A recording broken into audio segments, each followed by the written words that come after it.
Welcome वाली studio में Nifty का एनालिसिस देख लेते हैं कि कल किस डायरेक्शन में निफ्टी मूव कर सकता है, क्योंकि आज मंडे था और बहुत बड़ा गैप अप ओपन हुआ मार्केट 300 पॉइंट के अराउंड और कहीं ना कहीं ऊपरी लेवल पे ही सस्टेन कर रहा है। ऐसी कोई पैनिक सेलिंग वगैरह दिखाई नहीं दी, तो क्या यहाँ से फिर कल कंटिन्यू करेगा ये हम चार्ट से समझ लेते हैं और कौन सी एग्जैक्ट लेवल्स होगी जहाँ ट्रेड हम प्लान कर सकते हैं डिटेल में देखेंगे। पूरा वीडियो देखिएगा, सभी चीज़ें हम डिस्कस करेंगे। लेकिन उससे पहले ये देख लेते कि ये जो दिन था मंडे का, इस दिन हमने एग्जैक्टली कहाँ ट्रेड प्लान किया, क्योंकि दिन तो वोलेटाइल था, ओपन हुआ, ऊपर भी गया मार्केट, नीचे भी आया, फिर यहाँ पे ऊपर गया, फिर साइडवेज भी हुआ। अब इस दिन देखिए डायरेक्शन हमने क्लियर पकड़ी, ट्रेड भी हमने ले लिया क्लियर, उसी डायरेक्शन में लिया जिस डायरेक्शन में मार्केट जा रहा था और हमारे डायरेक्शन में मूव भी आया। लेकिन आज प्रॉफिट नहीं बन पाया। क्यों नहीं बन पाया? क्योंकि आपको पता है स्टॉप लॉस हम कभी कभी यहाँ पे कॉस्ट पे ट्रेल करते हैं और आज वो स्टॉप लॉस कॉस्ट पे ट्रेल किया, तो उसकी वजह से एक बड़ा प्रॉफिट मिस हुआ। बताता हूँ आपको मैंने ट्रेड कहाँ लिया और क्यों स्टॉप लॉस ट्रेल किया, वो भी आपको समझ में आएगा। देखिए जब मार्केट पहले ऊपर गया फिर गिर रहा था, यहाँ पे इस लेवल के आसपास यहाँ पे मेरा व्यू बन गया था कि मार्केट में ऐसा मूव आएगा एक डाउन साइड का, ठीक है। इस वजह से मैंने पुट साइड का ट्रेड प्लान किया। पहली बात तो ये व्यू मेरा क्यों बना, गिरती हुई मार्केट में मैंने फिर से पुट ही क्यों लिया, क्यों मुझे लग रहा था गिरेगा, क्योंकि देखिए जब मार्केट यहाँ से नीचे आया तो मैंने पुट के प्रीमियम देखा कि मॉर्निंग में जब बड़ा मार्केट तो पुट घटे, ठीक है, पुट नीचे आए, कोई वो तो ऑब्वियस ही चीज़ है। अब जब नीचे आ रहा था मार्केट तो पुट ऐसे बढ़ने चाहिए थे, लेकिन पुट के प्रीमियम क्या कर रहे थे कि घटे और फिर इन्हीं लेवल्स पे थे, मतलब देखिए बॉटम पे ही ट्रेड कर रहे थे। तो इसका मुझे एक मेरा व्यू बन गया था कि एक स्पाइक कहीं ना कहीं पुट में आएगा, प्रीमियम पुट्स के बढ़ेंगे, तो इस वजह से यहाँ पे मुझे दिख रहा था कि यहाँ से गिर सकता है। यहाँ मैंने पुट साइड का ट्रेड प्लान किया। मार्केट यहाँ से थोड़ी देखिए ग्रीन कैंडल बनाने की कोशिश भी कर रहा था, लेकिन पुट ऐसा नहीं कि घटे, पुट वहीं पे थे जहाँ पे हमने कॉस्ट पे, जहाँ पे ट्रेड लिया ना उसी कॉस्ट पे थे, ठीक है, थोड़े बहुत ऊपर नीचे कर रहे थे। अब यहाँ से क्या हुआ, एक ब्रेकडाउन आया, देखिए एक बड़ी बड़ी दो रेड कैंडल बनी, ठीक है।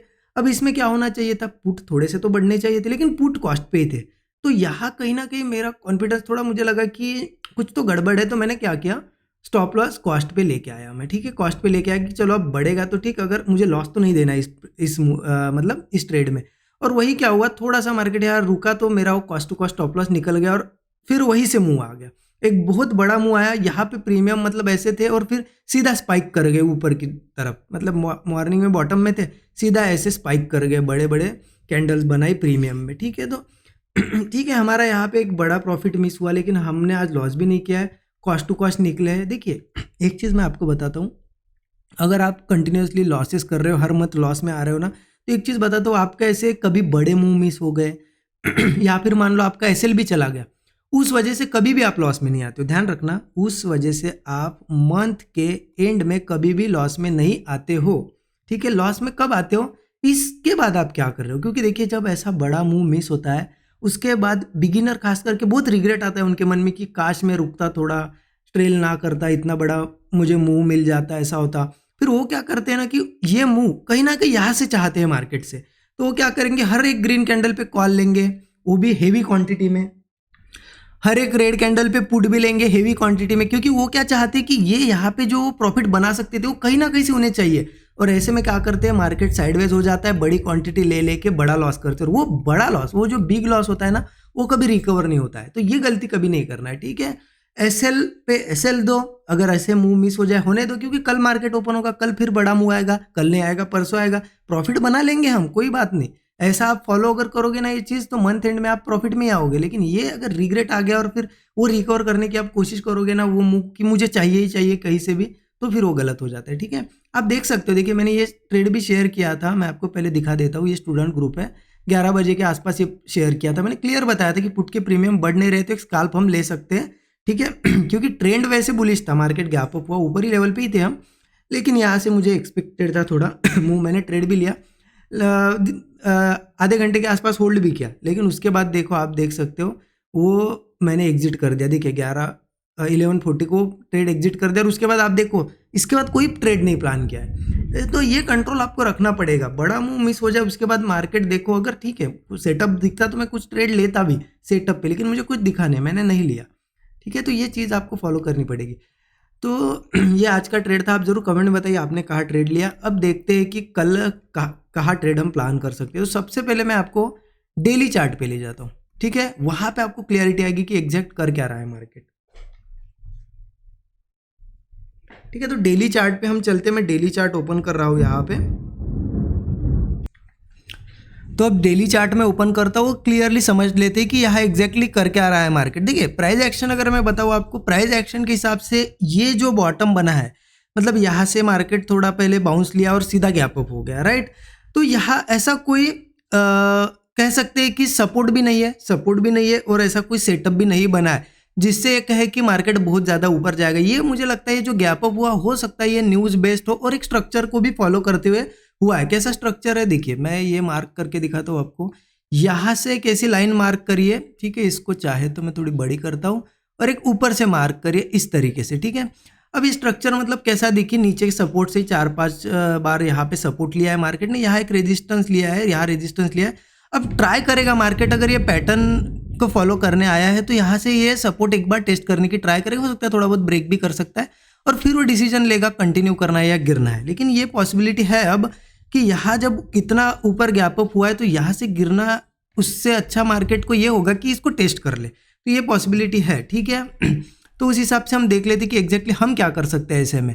तो उसके लिए अगर 15 मिनट चार्ट पे चलते हैं और देख लेते इंट्राडे में हम क्या कर सकते हैं। देखिए मेरा बहुत सिंपल यहाँ पे व्यू निकल के आ रहा है, मार्केट के ओपनिंग पे डिपेंड करेगा कि मार्केट क्या करेगा। क्योंकि देखिए अगर फ्लैट या छोटा सा गैप अप होता है, मान लो इस तरीके से एक ब्रेकआउट दिखा के गैप अप हुआ, तो चांसेस यही रहेगी कि यहाँ होल्ड करके वो नीचे ही आएगा, क्योंकि यहाँ कोई सपोर्ट है नहीं खास।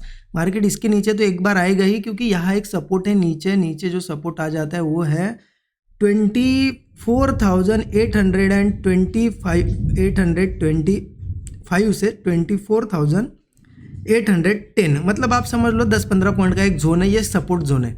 तो हमारे लिए एक अच्छी सेलिंग अपॉर्चुनिटी रहेगी। लेकिन कब मार्केट इन लेवल्स के आसपास ओपन हो, मान लो छोटा सा यहाँ पे थोड़ा सा गैप अप, छोटा सा गैप अप होना चाहिए। देखिए एक चीज़ समझिए, छोटा सा गैप अप, बहुत बड़ा गैप अप होता है क्योंकि फिर ये लेवल टेस्ट करने मार्केट जाएगा। अगर बहुत बड़ा गैप अप होता है तो फिर प्राइस एक्शन देखो, फिर प्राइस एक्शन देखो, थोड़ा बहुत रिट्रेसमेंट के बाद अगर सस्टेन करता है और ब्रेकआउट बनाता है तो हम बुलिश ही जाएंगे।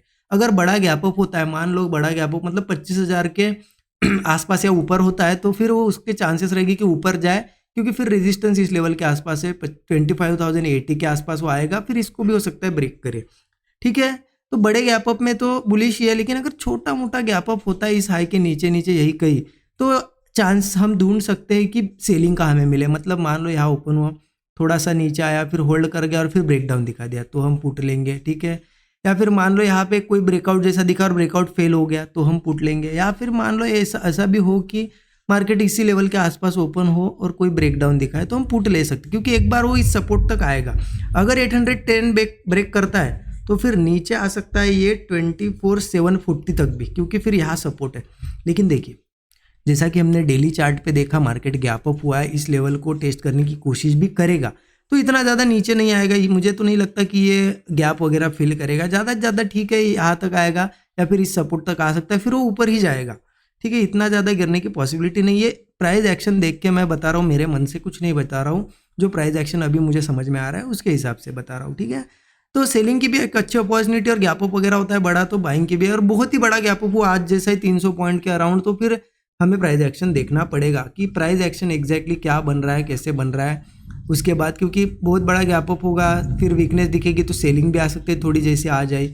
अगर स्ट्रेंथ दिखती है तो बाइंग भी आ सकती है। तो बहुत बड़े गैप अप में थोड़ा प्राइस एक्शन देख के हम प्लान करेंगे। बाकी जो भी रहेगा मैं स्टूडेंट ग्रुप में शेयर कर देता हूँ, ट्रेड आपको पता है, उस हिसाब से ही प्लान करेंगे। Thank you so much everyone.